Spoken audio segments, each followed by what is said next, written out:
I have a story to tell. It's a love story of how I won this girl's heart.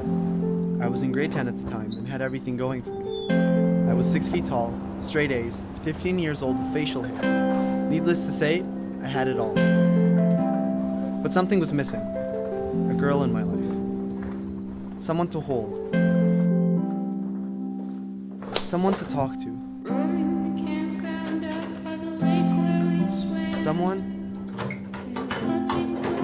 to love.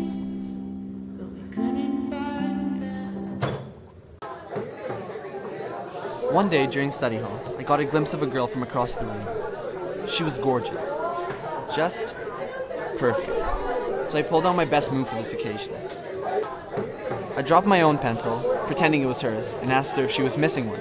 When she said no, I asked if the seat in front of her was taken. It worked. Things were working out pretty well. She started warming up to me and began to laugh. I was making her blush, and we were gazing into each other's eyes. Long story short, I asked if she wanted to go on a date. A little forward, I know, but I couldn't help myself. She said, "I'm sorry, but I don't know you very well." Then she got up, left her number, and walked away.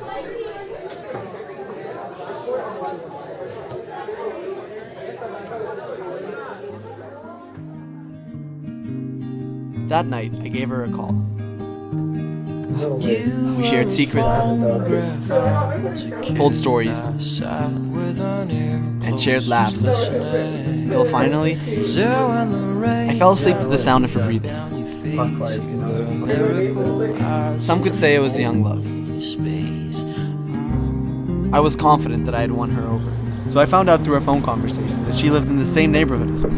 So the following week, I thought it would be super romantic if I showed up to her house after school and serenaded her with my ukulele. Despite the effort, she said no.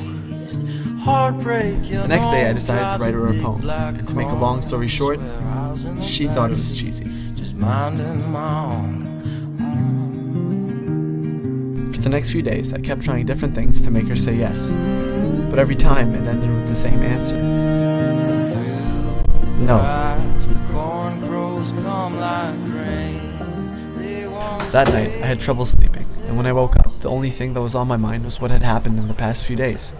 So I decided to go to the park and get some fresh air. Normally at this point, I would have given up, but not with this girl. She had me under a spell. And the more she said no, the more I wanted her to say yes.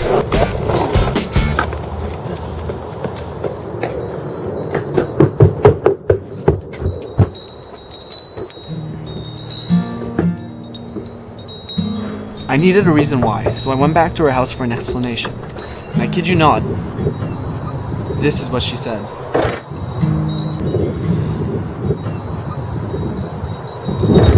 When a guy asks me out, I don't want him to go out of his way. I just want to be sincere. So that's what I did. I grabbed her hands.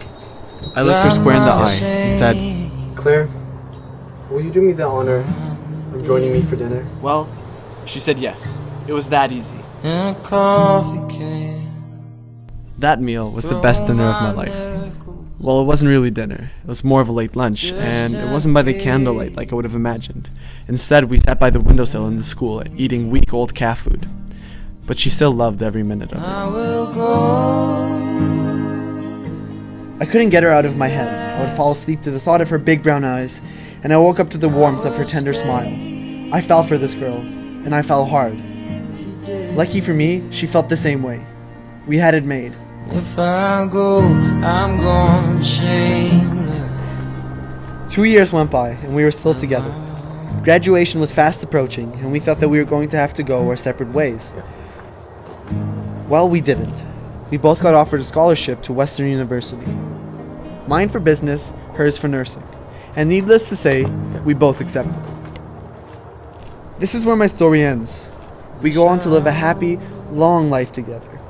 We have 2 kids, a boy and a girl. We buy a house in the suburbs and retire at an early age, and we lived happily ever after. The end. Alright, here's the thing. There was one minor flaw in my story. She never existed. In fact, everything I told you so far has been a lie. the kids, the house in the suburbs, the early retirement, the scholarship to Western, the height, the facial hair. It was all a lie. The truth is, I'm only 15, still 5'5", barely 100 pounds. I have no facial hair, and I can't talk to girls. Ladies and gentlemen, I lied to you because there are no happy endings in life. There are no and they live happily ever after. Or so I thought. This isn't a story of how I stole a girl's heart. Did you drop your pencil? This is a story of how she stole mine.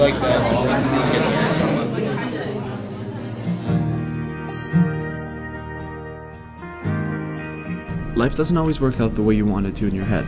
Hell, sometimes life just doesn't work out. But that's something you have to leave up to the fates to decide. I have a story to tell. It's a love story.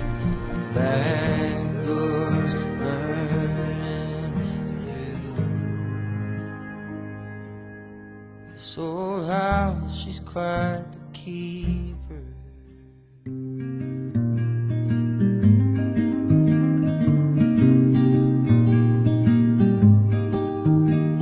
You were a phonograph, I was a kid. I sat with an ear close, just listening.